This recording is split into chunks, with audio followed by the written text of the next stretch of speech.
So after this blotting,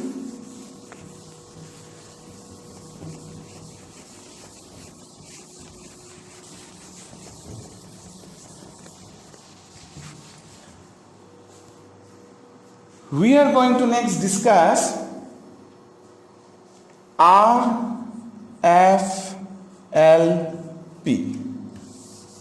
The name, as I have said, was restriction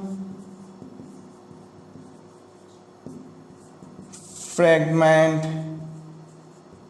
length polymorphism. Right? So blotting we have discussed. Now we are discussing restriction fragment length polymorphism. We have to understand what is this term. Polymorphism means variation. Poly, many. Poly, many. Morphism means forms. Many forms. So we have got restriction fragment. Many forms of what? Many forms of restriction fragments. We are getting many forms of restriction fragment length. Right? So genomic variations means between two unrelated individuals, right? And there is genomic variation, and that genomic variation is due to the difference in the DNA sequences. Right? Difference in the DNA sequences. Suppose say individual 1 and individual 2. If I am taking a particular fragment of DNA from the same chromosome, suppose say from chromosome number 20, and from the same locus, right?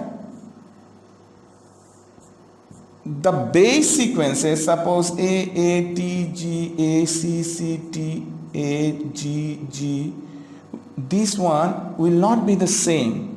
So the tendency is to vary 1 in 1500 bases, right? Suppose here it will be A, T, G, and instead of A, let it be T here, again C, C, T, A, G, G.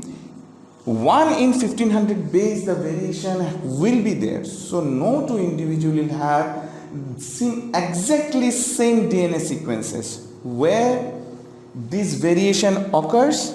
This variation occurs, right, fine, in the segment of DNA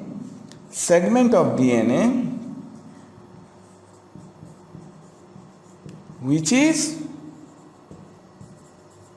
not coding or non-coding. So here we have to note down few important points just to rebrush your memory, that genes in our entire DNA, the human DNA contains genes which code for protein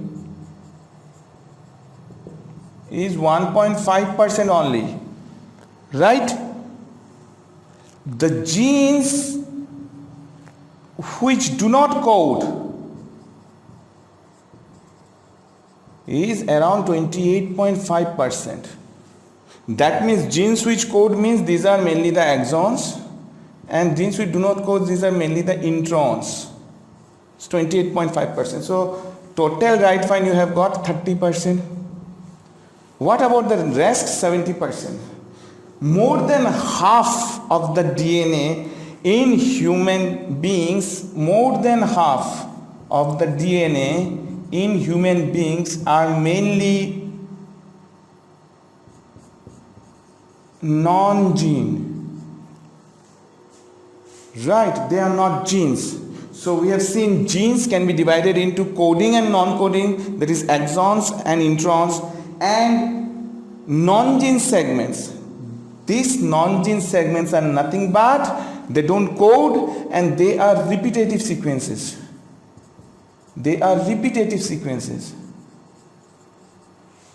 So that repetitive sequences depends upon, right, and I am not going to go into detail, just know repetitive sequences can vary in length. So accordingly we classify satellite, microsatellite, moderately repeating sequences, highly repeating sequences, right? So these repeating sequences. So this polymorphism mainly occurs in the non-gene repetitive segments. So as a result, in a normal human population, you will get this polymorphism, and that particular normal person is not going to manifest it, right, into a disease condition. So this is your polymorphism. Polymorphism mainly occurs in a population greater than 1%, isn't it? Greater than 1%, and they occur in those segments which do not code for protein. If this polymorphism would have occurred, this is the change in the bases, suppose, would have occurred in the protein coding genes, right, fine, then it would have manifested like as a disease, or phenotypically different expressions they would have done. But as it is there in the non-coding fragments, right, fine, so they are mainly silent. They do not express anything. Supposedly, I say a term mutation. This mutation, right, fine, is the same thing, change in the single base sequences or double base sequences, but this mutation can ultimately lead to disease process. So you may pretty well guess mutation occurs where? In the genes, that is in the coding regions. And these coding regions are going to code for protein. So if there is any such change in the coding sequences, then your ultimate translational product, that is the protein, is going to get changed, the function is going to change, and you will manifest as a disease process. So difference between polymorphism and mutation is polymorphism occurs in the non-coding regions and mutation occurs in the coding regions. Polymorphism remains silent, but mutation, it expresses as a disease condition, right? So this was the note which I wanted to stress upon, just to clear up the basic fundamentals, okay? So as I said, polymorphism means various forms. So no two individuals are similar. So in these repetitive sequences, right, which is particular for a single individual, it can differ in another individual by single base, okay? So this is known as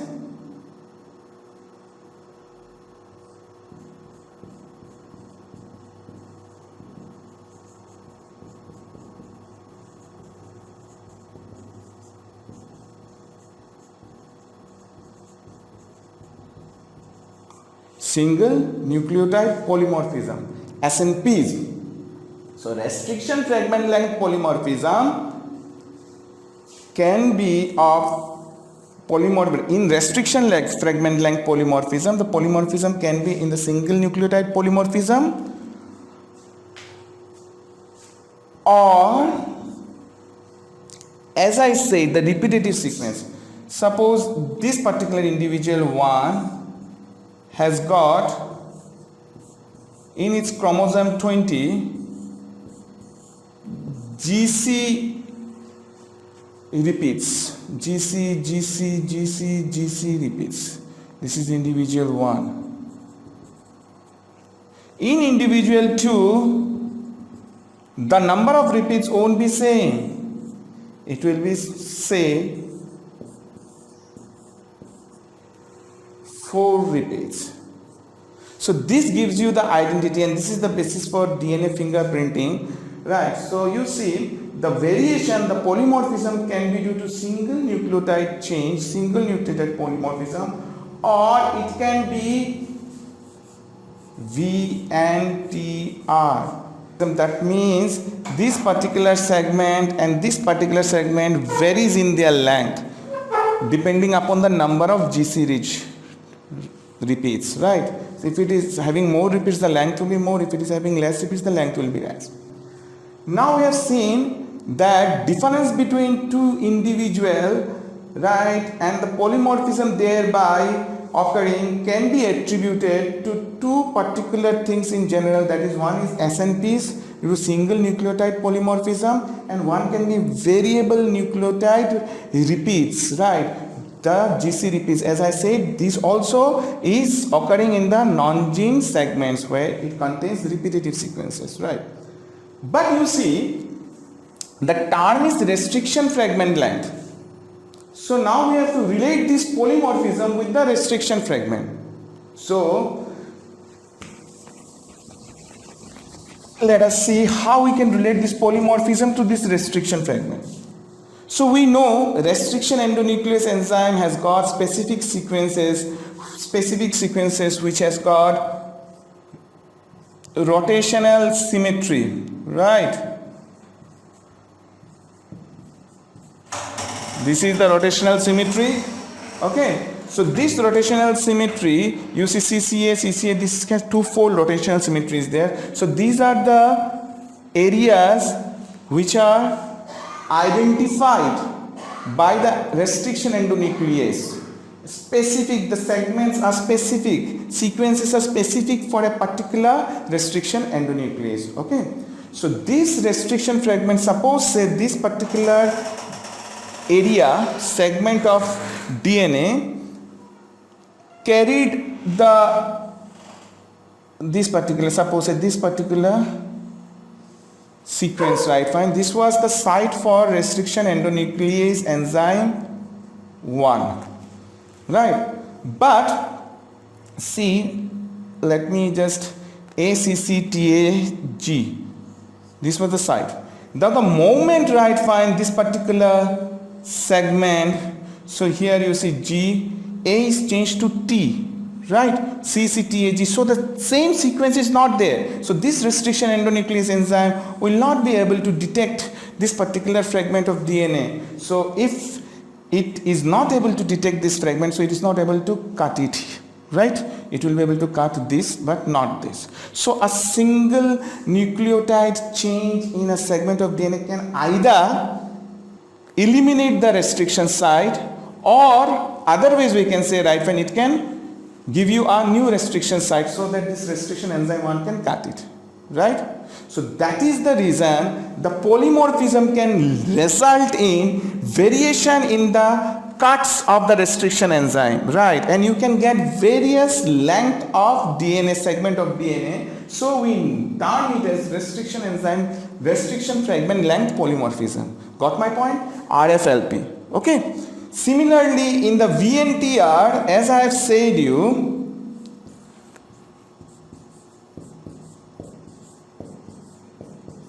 this is individual 1, this is individual 2. The same GC rich sequence, it is also having. Here it is 5, here it is 3.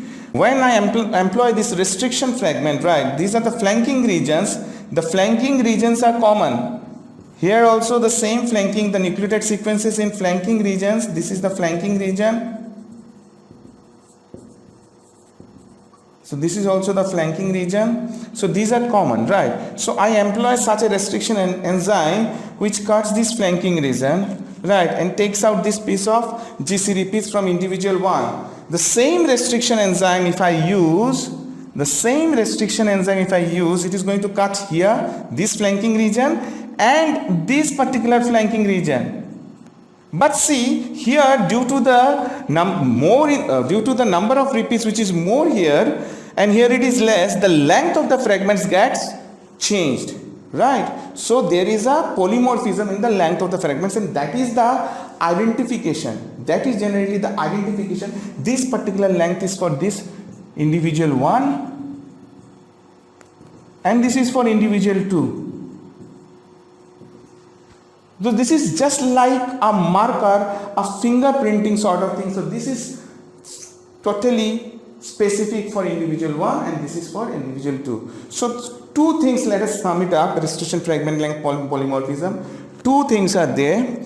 Mainly restriction fragment length polymorphism means there is a variation, different forms of the restriction fragment length.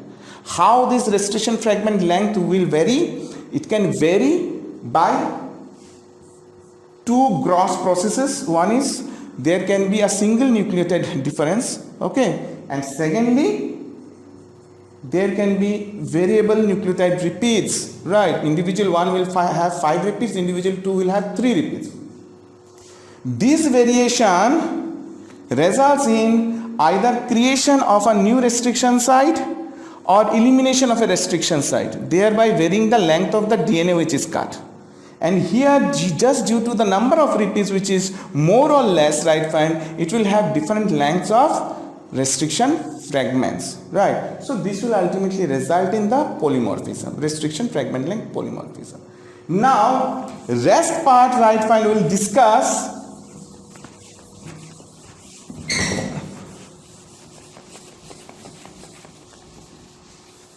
under the application.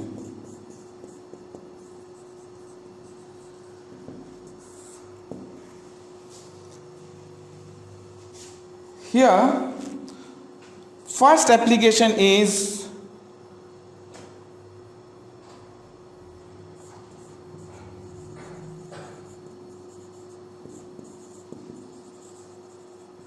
in prenatal diagnosis.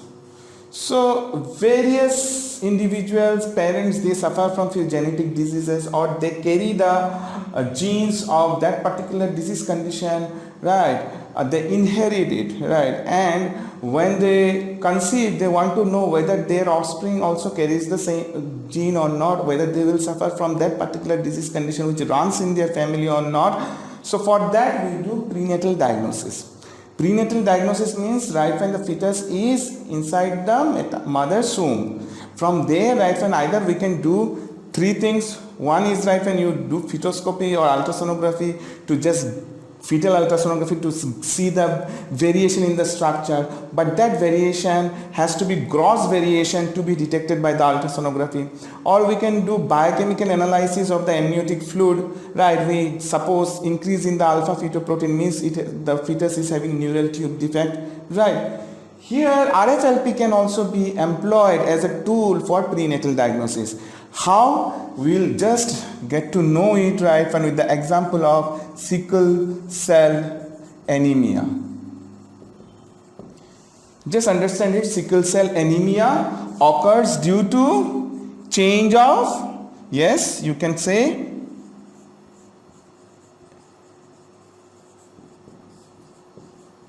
where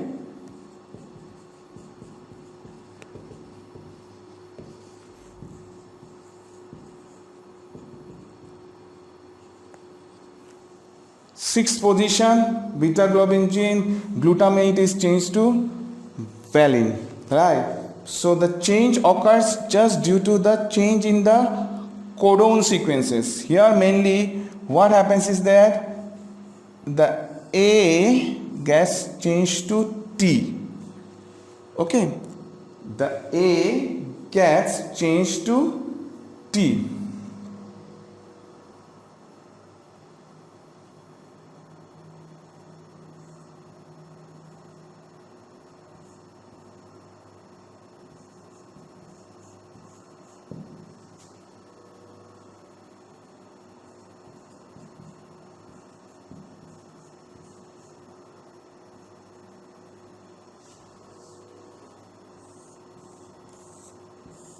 This reference I'll draw later. So here A gets changed to T. As a result, the glutamate is going to be changed to valine, right? And the sickle cell manifestation will be there. So what happens basically, suppose this is normal hemoglobin and that is sickle hemoglobin. Normal hemoglobin gene, sickle hemoglobin gene consists of various base sequences, right? So at the 6th position, right, we are having somewhere here C, C, T, G, A, G, G. Okay? And in HB sickle, right, fine, we are having C, C, T, G, T, G, G.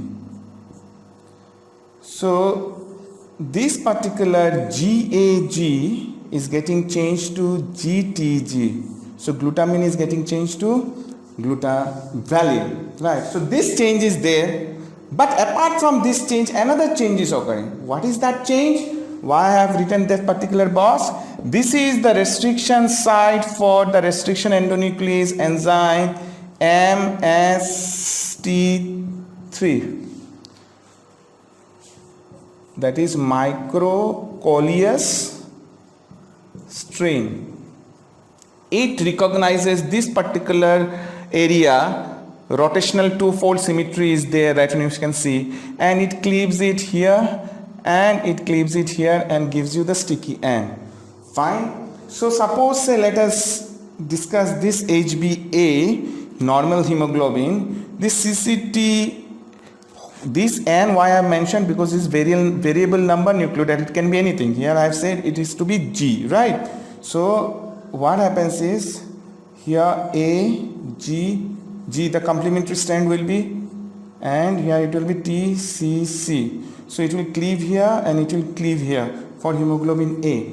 But see, for hemoglobin S, the moment CCTGTGG is changed, this A is changed to T, what happens is that AGG is here, this is C, this is A, and this is CC. You see, there is no rotational symmetry, two-fold symmetry. As a result, this particular restriction endonuclease enzyme won't be able to cut it.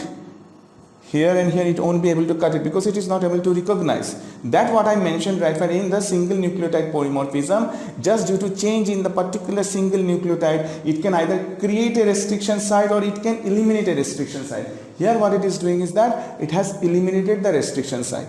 So ultimately the sickle cell disease has occurred due to the mutation, and also the restriction site gets eliminated. The moment restriction site gets eliminated, we can employ this particular funda and we can use it in the prenatal diagnosis. How we are going to do it?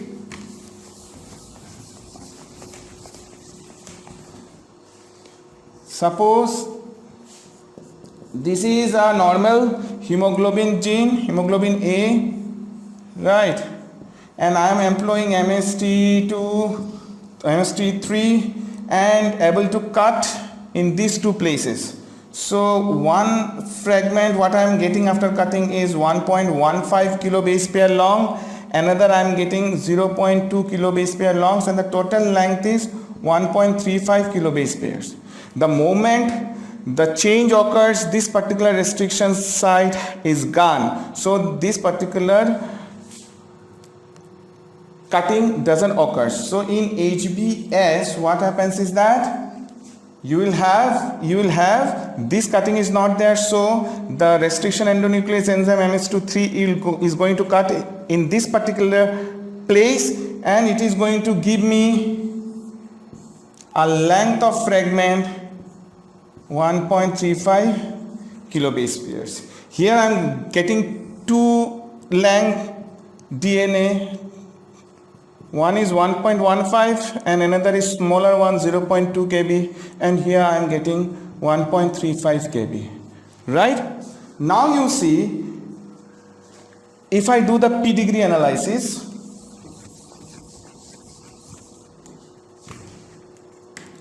suppose this is the father, this is the mother, both are carrying sickle cell gene, they are carriers, so their offspring, right, can have probabilities either offspring 1 will be a carrier or offspring 2 will manifest the entire disease condition. Offspring 3, it can be totally normal, and offspring 4 can again be a carrier. And then we employ this restriction fragment length polymorphism, this MS2/3, right? Fine, we cut the gene, right? And then we do what? We do gel electrophoresis, okay? And for gel electrophoresis, you see, as this is a S trait, means A, it is having this carrier, means allele in one gene, right? Fine, one, the chromosome has got homologous pair of chromosomes, right? You have. So one chromosome will be normal and another will be having that mutation of sickle cell anemia, right? Okay, and full-blown disease means both the alleles will be having the sickle cell gene, right? So here you have the AS, here you have fully blown sickle cell disease, here you have totally AA, it is normal, and here it is again, it is a heterozygous form, right, a carrier. Here, right, fine, what happens if I use, right, fine, MS223, right? So from the normal segment, it is going to give me 2 such fragments, and from the disease allele, right, mutated allele, I'll get this 1.35 kilobase, the larger fragment. So if I am 1.35 larger fragment, so it will be up because the length is more. 1.15 kb, the fragment will come here while I am performing gel electrophoresis, and 0.2 kb is the smallest, right, when it will go there. So I'll get 3 such bands, right? Here, right, when what will happen, both the alleles are affected, so you will get what? You will get 2 fragments, one from allele 1 which will be on 1.35 kb, another will be 1.35 kb. So this will be only 2 darker band because it consists of 2 such fragments, 1.35 kb. Here this is all normal. All normal means each one is going to give me 2 fragments, right? So 2 fragments means 1.15 kb, 2 fragments, it will be darker over here, and 1.35, then 1.15 will be darker here because it consists of 2 fragments, one from each gene, and 0.2 kb, it will be darker, right? Similarly, the heterozygous form. So once you perform this, you digest with the restriction endonuclease, you make the fragments, you do the electrophoresis, and then you use the PROOV, right, fine, as we have seen in the southern blotting, right, what we are doing. We are using PROOV, and we can be able to detect, right, fine, taking the sample of, suppose the offspring 1, the sample which I am taking, right, fine, suppose this is of offspring 1. Right, so if I am putting it here, right, and with that, right, we will be able to know whether it is a normal baby, whether it is having full-blown disease condition, or whether it is a carrier. So with that, we can see, right, find that it is a carrier by the number of fragments of the restriction endonuclease MS2-3, right? So this is used for prenatal diagnosis, right? Second,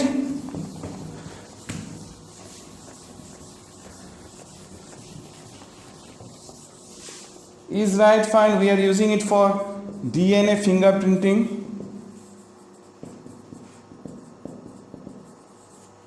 DNA fingerprinting for forensic analysis,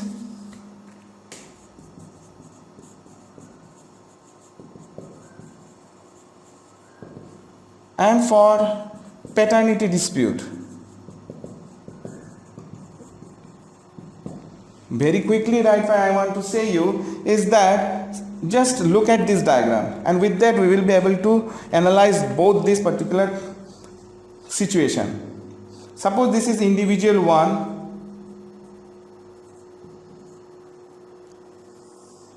this is, say, chromosome 20, one part of the chromosome 20, right, is having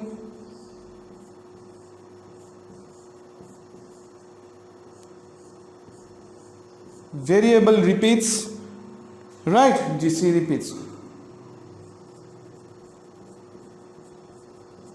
So by the restriction endonuclease, when I will be using it, I'll get variable length, and this particular length, that is, once I am using it, I am getting this fragment, and this fragment is specific for this particular individual. Okay, and here individual 2 is having, say,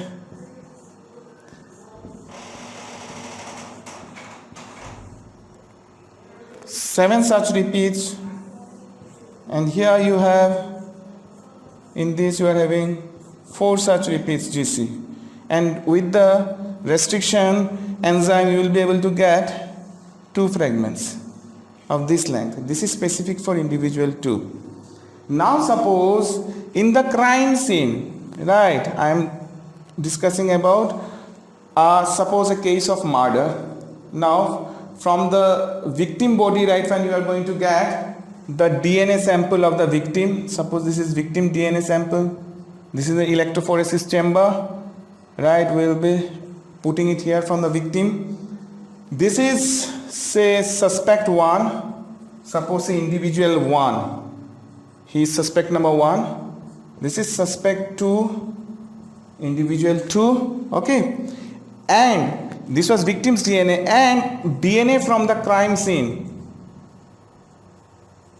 So if I can say that the DNA which I have obtained from the crime scene matches with either suspect 1 or suspect 2, I can clearly find I can hold any one of them responsible for the crime, whosoever DNA matches with the crime scene DNA. So what I am doing is that I am taking out the DNA of all the suspect 1, suspect 2, victim and crime scene DNA is taken isolated, and we do polymerase chain reaction to get many copies of that DNA, and then we employ the restriction endonuclease enzyme, particular type of restriction endonuclease enzyme. It is going to cut it, and then we are putting the fragments over here. So we get, suppose say these are the bands, right, because the length is going to vary. So here also suppose say, right, suspect 2 say somewhere here, here, here, here, and crime scene DNA is this separated, and we employ the DNA proof, and ultimately what we can see is that you see suspect 1's DNA matches with the crime scene DNA, right? And also say this is victim's DNA somewhere here, somewhere here. That means the victim who has been murdered, right, the crime scene DNA matches with the victim, so some of the DNAs are from the victim's body and some from the suspect's body. So we can easily relate this particular homicide and hold this suspect 1 responsible for the crime. So this is your DNA fingerprinting in forensic analysis.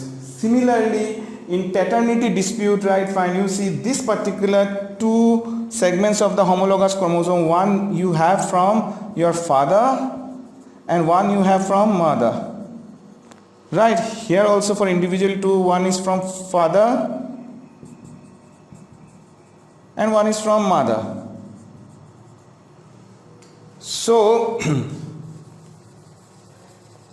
you take the sample from parents, right, from father, from mother, right, from the person concerned, and you cleave it, right, and see if he has got this particular one, such means this is individual 1. If suppose say let us consider only for this individual, if I am putting his father's fragmented DNA over here, it will have the same length which this particular individual is having. So with that, right, and I can easily link that particular person, individual 2 person, here is individual 2 to his father by the DNA which I have taken from his father, because this particular chromosome he will get it from his father, and the number of repeats will be same for the father as for him also. Similarly, his mother will be having this particular 4 GC repeats. So suppose a 4 GC repeats fragment is small, right, fine. So suppose this is the 4 GC repeats fragment is small and this is the 4 GC repeats fragment small. So I can, this is the 4 GC repeats fragment, so this is the individual 2. I can relate him to his mother. So this is how the DNA fingerprinting is done, and this particular area GC repeats, as I said, is very much specific and is means specific form for individual and differs from individual to individual. So this is DNA fingerprinting. So prenatal diagnosis, as I have mentioned in the sickle cell disease example, I have given sickle cell disease, and then we have done forensic analysis and also paternity disputes. So these are the basic 3 applications of RFLP, and in general RFLP can be used for DNA fingerprinting. So at the end, just few slides, right, fine, let me show you.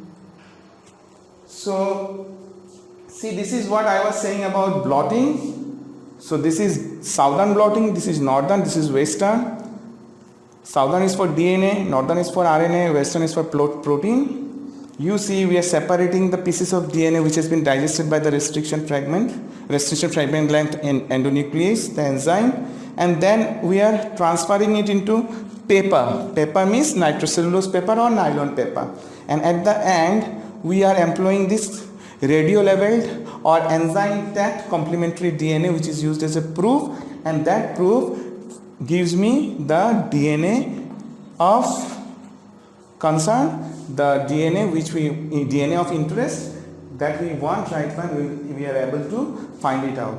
For Western blot, right? Fine, we are using the proof. That proof is, as I mentioned, as I said, that proof is your antibody tagged with enzyme, right? As it is protein, so we are using antibody.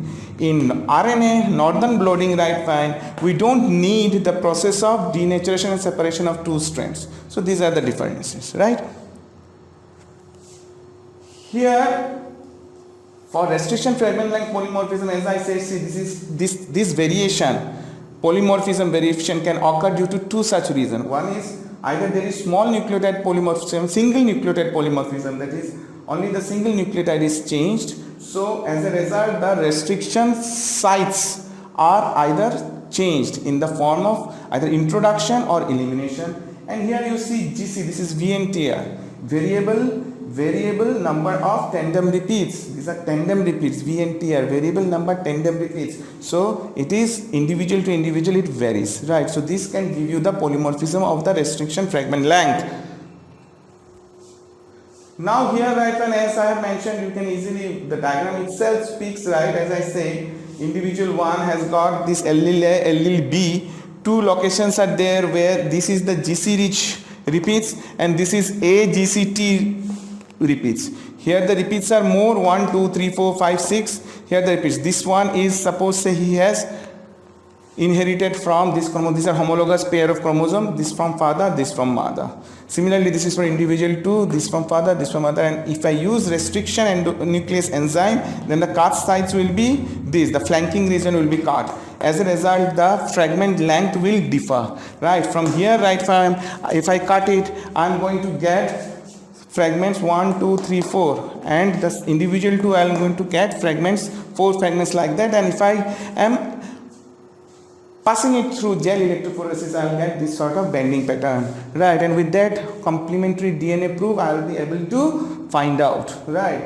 And here that what I have mentioned about the prenatal diagnosis for RFLP, and this is the sickle cell anemia. This is what I say, the normal gene of hemoglobin, right? This is the cut site which gets eliminated by the change in the sequence, that is change in the nucleotide from A to T, and as a result in normal individual we have two cuts, 1.15 kilobase pairs and 0.2 kilobase, two fragments, and here we are having single 1.35 long length fragment. And then what we do is that we put it in the electrophoresis, and from there, right, we identify, suppose I said offspring 1 to be the fetus, right, and I am taking the sample and I have just pass it through the electrophoresis, and this is parent 1 and this is parent 2. So I'll be able to see, right, find the pattern of the fragment, the separation of the fragments,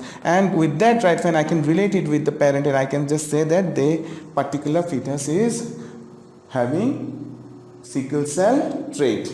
It is also going to be the carrier, right? So this is all about blotting and restriction fragment length polymorphism. Thank you for your patience and kind listening. Thank you.